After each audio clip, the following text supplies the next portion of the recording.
बिस्मिल्लाहिर्रहमानिर्रहीम। अस्सलाम वालेकुम डियर स्टूडेंट्स। जैसा कि आपको पता है कि 10th क्लास का हमने चैप्टर नंबर 3 स्टार्ट किया था, ऑर्गेनिक कंपाउंड। और इसमें जो आज मैं टॉपिक एक्सप्लेन करने वाली हूँ वो है कंडेंस स्ट्रक्चर और फार्मूला।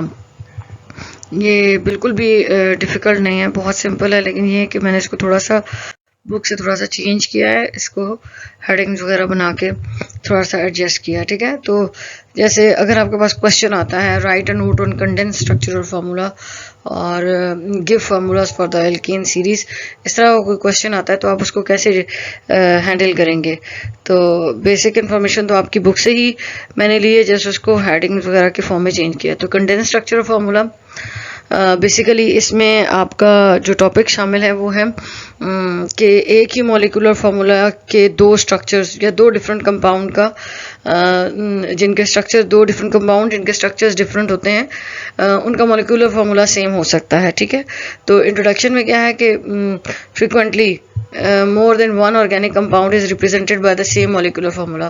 बेसिकली टॉपिक इस चीज़ के बारे में कि एक ही मॉलिक्यूलर फार्मूला हो और स्ट्रक्चर एटम्स के अरेंजमेंट चेंज होने से उनके स्ट्रक्चर चेंज होने से उनके नेम्स चेंज हो जाते हैं, उनकी प्रॉपर्टीज चेंज हो जाती हैं। ठीक है, however they have different properties, they have different structural formulas. So structure formula अगर कंपाउंड का डिफरेंट है, बेशक उसका मॉलिक्यूलर फार्मूला सेम हो, स्ट्रक्चर चेंज होने से कंपाउंड चेंज हो जाएगा, उसकी प्रॉपर्टीज चेंज हो जाएंगी। इस तरह की एक एग्जांपल हमारे पास है, जैसे 2 organic compounds have the same molecular formula C2H6O। तो इसमें देखें दे हैव डिफरेंट अरेंजमेंट्स। ये इन दोनों कंपाउंड जो सामने आपको स्क्रीन पे नज़र आ रहे हैं, डायमिथाइल ईथर और एथेनॉल, ये दोनों डिफरेंट कंपाउंड्स हैं, इनके स्ट्रक्चर्स डिफरेंट हैं जैसा कि आपको नज़र भी आ रहा है, लेकिन इनका मॉलिक्यूलर फार्मूला सेम है।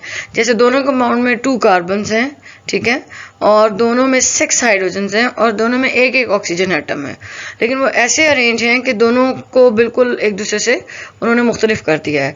अब क्या फ़र्क है, जैसे देखें डायमिथाइल ईथर में ऑक्सीजन सेंटर में है और ऑक्सीजन डायरेक्टली अटैच है 2 कार्बन एटम से, जबकि एथेनॉल में ऑक्सीजन एक तरफ डायरेक्टली अटैच है कार्बन एटम के साथ और दूसरी तरफ हाइड्रोजन के साथ अटैच है।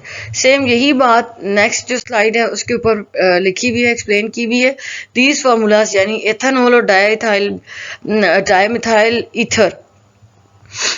डायमिथाइल ईथर जो है, ये इनकी फॉर्मेशन कैसी है। These formulas clearly show that atoms bond to one another differently. In case of ethanol, the oxygen atom is bonded to only one carbon atom and a hydrogen atom। एक तरफ आपने देखा है कि एथेनॉल में एक तरफ हाइड्रोजन ऑक्सीजन के साथ अटैच है और एक तरफ कार्बन अटैच है, जबकि डायमिथाइल ईथर के अंदर ऑक्सीजन सेंटर में है और ऑक्सीजन डायरेक्टली दोनों कार्बन के साथ अटैच है। In dimethyl ether the oxygen atom is bonded to 2 carbon atoms. ठीक है, टाइप्स ऑफ फार्मूलाज कौन कौन सी हैं, वैसे तो चैप्टर के स्टार्ट में बहुत दफ़ा जैसे आइसोमरिज्म वाले टॉपिक के अंदर भी ये चीज़ डिस्कस हुई है, लेकिन अभी सेपरेट इसको बुक में क्योंकि टॉपिक के थ्रू एक्सप्लेन किया हुआ, तो मैंने सोचा मैं भी इसको अलग से आपको बता दूं। There are 3 types of formulas mentioned as under. Molecular formula होता है, स्ट्रक्चरल फार्मूला होता है और कंडेंस स्ट्रक्चरल फार्मूला होता है। अब एक एक को देखते हैं और उसकी एग्जांपल्स को चेक करते हैं। मॉलिक्यूलर फार्मूला कैसा होगा, डेफिनेशन कैसी होगी इसकी। A formula that tells the atom and number of atoms that combine to form organic compound. ऐसा ऑर्गेनिक कंपाउंड का ऐसा फार्मूला जो सिर्फ जो नंबर ऑफ एटम्स यानी कंपाउंड जिन एटम्स से मिलकर बना है उनकी तादाद को रिप्रेजेंट करता है। वो कैसे अटैच है एक दूसरे के साथ, उसके स्ट्रक्चर को एक्सप्लेन नहीं करता, जस्ट नंबर ऑफ एटम्स को एक्सप्लेन कर देता है। जैसे कि आपके सामने ऑर्गेनिक कंपाउंड्स जैसे मीथेन है CH4, इसमें चारों हाइड्रोजन कैसे अरेंज हैं, इस फार्मूले से ये बात पता नहीं चल रही।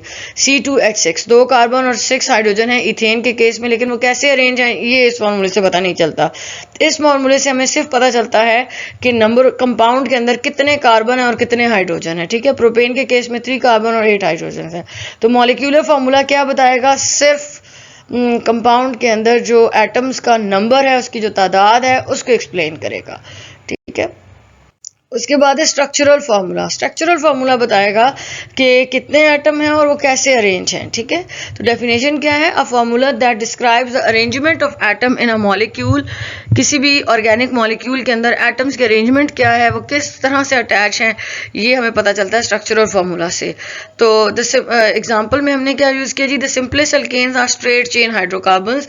The first 3 members of alkanes have the following structure. तो एग्जाम्पल के तौर पे हमने पहले 3 जो अल्केन के मेंबर्स हैं उनके स्ट्रक्चरल फार्मूलाज को यूज किया। जैसे मीथेन है, CH4 फार्मूला, और स्ट्रक्चरल फार्मूला से पता चलता है कि कार्बन सेंटर में और उसके इर्द गिर्द 4 हाइड्रोजन है, 4 बॉन्ड बना रहे हैं, क्योंकि कार्बन के लास्ट शेल में 4 वैलेंस इलेक्ट्रॉन है।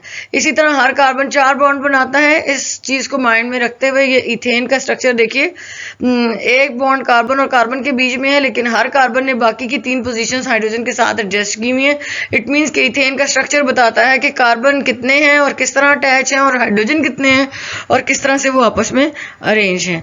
प्रोपेन के केस में हमारे पास 3 कार्बन है और 8 हाइड्रोजन हैं वो, लेकिन ये बात हमें मॉलिक्यूलर फार्मूला से नहीं पता चलती, ये बात हमें स्ट्रक्चरल फार्मूला से पता चलती है कि how these 3 carbon atoms are attach in propane and how hydrogen are arrange around them.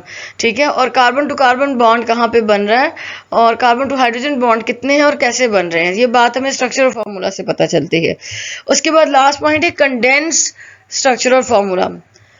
A condense formula is a structural formula that uses established abbreviation for various groups। जैसे methane है तो यहाँ पे उसकी जैसे आपको एब्रीवेशन नजर आएगी। ठीक है, ये मॉलिक्यूलर फॉर्म नहीं है, लेकिन ये स्ट्रक्चरल फार्मूला की कंडेंस फॉर्म है। स्ट्रक्चरल फार्मूला में हर कार्बन के साथ जितने हाइड्रोजन अटैच हैं और जैसे अटैच है वो पूरा एक्सप्लेन करता है, लेकिन कंडेंस फॉर्म में आपको बता रहा है कि कार्बन है और उसके साथ 4 हाइड्रोजन हैं, जबकि दूसरे केस में 2 कार्बन है और हर कार्बन के साथ 3 हाइड्रोजन अटैच है और कार्बन टू कार्बन बॉन्ड भी है। तो प्रोपेन में भी हमें ये आइडिया होता है कि कार्बन टू कार्बन बॉन्ड भी है और every carbon is attach with the 3 other hydrogens. So this type of information which is shown by the condensed structural formula. Next slide में हम देखते हैं कि क्या चीज़ है हमारे पास। अच्छा, नेमिंग कैसे करेंगे हम, और कंपाउंड के अंदर वो कौन सी चीज़ें हैं जो उसको दूसरे कंपाउंड से डिफरेंट करती हैं। In the condensed structural formula main chain carbon atoms are listed and the hydrogen atoms are attached to them in the sequence in which they appear in the naming system. जैसे हम compound का जैसे एक compound increase कर रहा है, उसकी chain increase कर रही है और उसका नाम चेंज होता जाता है हर दफ़ा due to the addition of new carbon atoms. तो वो कौन से 2 ग्रुप हैं जो उसके अंदर अटैच होते हैं। कोई भी ऑर्गेनिक कंपाउंड है उसमें 2 चीज़ें होंगी, एक होगा मिथाइल, यानी जो एंड वाले कार्बन्स होंगे वो मिथाइल ग्रुप कहलाएंगे, लेकिन जो सेंटर वाले कार्बन्स होंगे वो सारे के सारे मिथाइलिन होंगे। ये किस केस में होता है? ये सिंपल एल्केन के केस में होता है। और ये मिथाइल और मिथाइलिन क्या है ये नेक्स्ट में आपको इसमें बताती हूँ। ये देखिए, जैसे प्रोपेन का स्ट्रक्चर है आपके सामने। प्रोपेन के स्ट्रक्चर में आपके पास 3 कार्बन है, यू हैव 3 कार्बन, और जो टर्मिनल कार्बन है, जैसे ये जो मेरा पॉइंटर इस वक्त ये वाला कार्बन और ये वाला कार्बन, ये दोनों क्या है? ये टर्मिनल कार्बन है। और टर्मिनल में देखें कि जो मैंने सर्कल किया हुआ है ये मिथाइल ग्रुप है, यानी कोई भी अगर मैं इस चेन को एक्सटेंड भी कर दूं, इसको बढ़ा दूं, तो कैसे बढ़ाऊंगी? मिथाइल ऐसे ही रहेंगे और बीच में मिथाइलिन ग्रुप यानी CH2 ग्रुप जो है उसका मैं बढ़ाती जाऊंगी, उसकी तादाद को बढ़ाती जाऊं। तो ये प्रोपेन से ब्यूटेन और फिर पेंटेन और फिर हेप्टेन और फिर हेक्सेन, इस तरह से कंपाउंड्स बनते जाएंगे। अच्छा, अब नीचे एरो लगे हुए हैं, ये वाला जो पोर्शन है ये क्या है? CH3। सेंटर वाला पोर्शन क्या है जिसे मिथाइलिन कहते हैं? ये है CH2, और फिर अगेन टर्मिनल जो है वो CH3 है। तो 2 मिथाइल हैं। टर्मिनल कार्बन क्या किस में चेंज हो जाते हैं? मिथाइल में। और सेंट्रल कार्बन किस ग्रुप की फॉर्म ले लेता है? मिथाइलिन की। तो इसमें कोई डिफिकल्ट बात नहीं है, ये चीज़ें आपने की हुई हैं। और एक और जो चीज़ आपने करनी है वो ये है कि फर्स्ट 10 जो ऑर्गेनिक कंपाउंड्स हैं वो आपको टिप्स पे हों, यानी वो उनके नाम आपको आते हैं, उनके स्ट्रक्चर आपको आते हो, उनके मॉलिक्यूलर फार्मूलाज आपको आते हो। स्क्रीन पे आपको नजर आ रहा होगा मीथेन CH4, इसका कंडेंस फार्मूला, स्ट्रक्चर फार्मूला, और या मॉलिक्यूलर फार्मूला सेम है। इथेन में जो है वो मॉलिक्यूलर फार्मूला C2H6 है और कंडेंस फॉर्म इसकी CH3CH3 है। इसी तरह ये सब इसी तरह का सेम टेबल आपके पास बुक में बना हुआ है। आइसोमर्स का एक एक्स्ट्रा कॉलम, क्योंकि मैंने ये नेट से ली है पिक्चर, तो इसमें ये एक्स्ट्रा आ गया, इसकी आपको ज़रूरत नहीं है।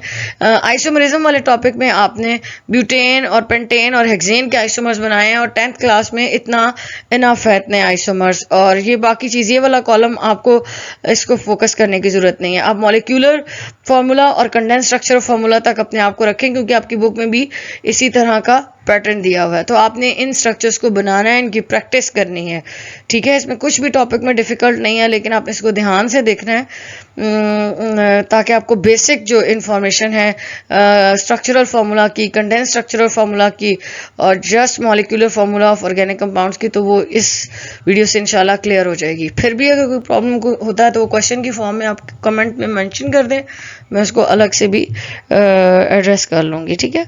तो इन चीज़ों को ध्यान से देखें, कॉपी पेंसिल पास रखें ताकि आपको इन चीज़ों को लिखें। ऑर्गेनिक को जब तक लिखेंगे नहीं आपको समझ नहीं आएगी, ठीक है। बज़ाहिर लगता है कि बहुत इजी है, हम बना लेंगे, लेकिन जैसे ही आप प्रैक्टिस स्टार्ट करते हैं, ज़बानी लिखने की कोशिश करते हैं, आपको नहीं आता, तो प्लीज़ इसको प्रैक्टिस करें ताकि ये आपके लिए एग्ज़ाम्स में आसान हो। थैंक यू, अल्लाह हाफ़िज़।